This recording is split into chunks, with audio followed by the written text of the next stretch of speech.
The last two surveys that we want to show you here, I want to preface with this life cycle diagram for cross-cultural surveys.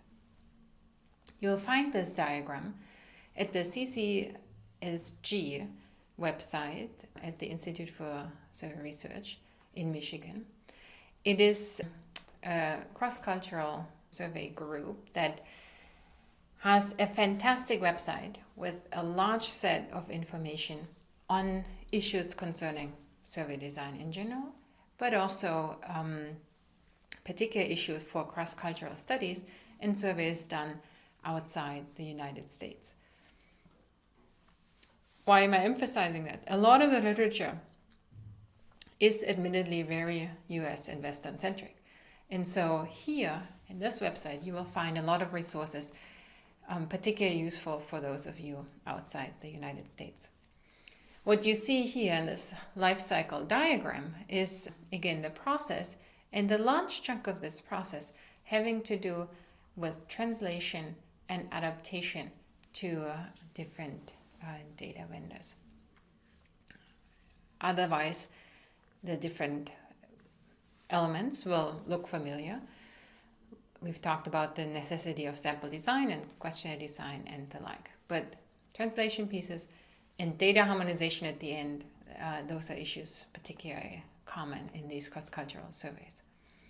The two examples we have with us here for such surveys are the SHARE survey, the Survey of Health, Aging and Retirement in Europe.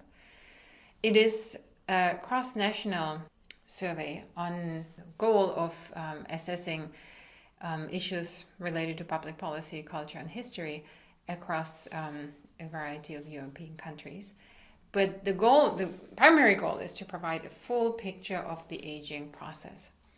It has been funded by the European Commission and trying to study aging and differences across nations on that.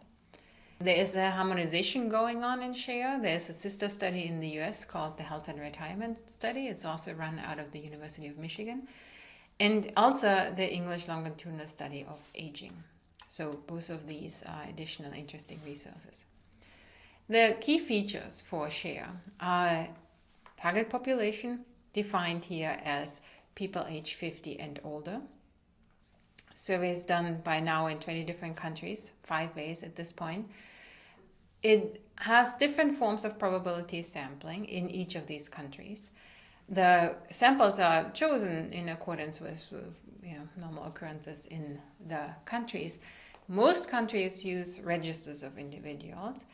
Approximately 110,000 individuals are surveyed here. You see the panel study waves. The survey itself is interview administered, and it has some of these physical measurements that we talked about earlier, or at least I had them on one of the slides earlier. Biomarkers, dried blood spot is one element that's collected here, and some physical tests like grip strength and the like. Pretty neat survey, cool data to be collected here. This is a screenshot from the questionnaire, the online instrument. You'll see a PDF of the instrument on the SHARE website.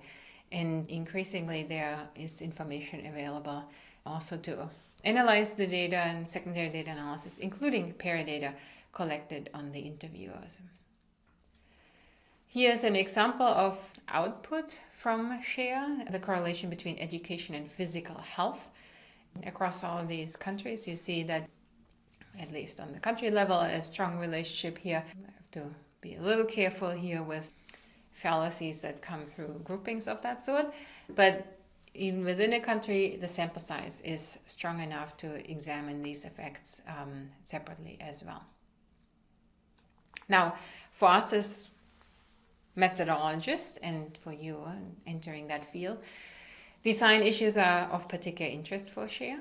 One has to do with the weighting of the results based on different sampling procedures in the countries. That's tricky and a challenge.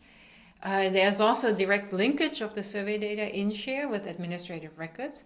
Right now only for the German Pension Fund, but that will be expanded in other countries as well to do these kind of things. So there's a question ask permission to link, and then for those people that give permission, this linkage is done.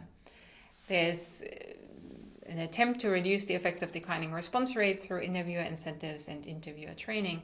Also interesting methodological work done here on that particular issue.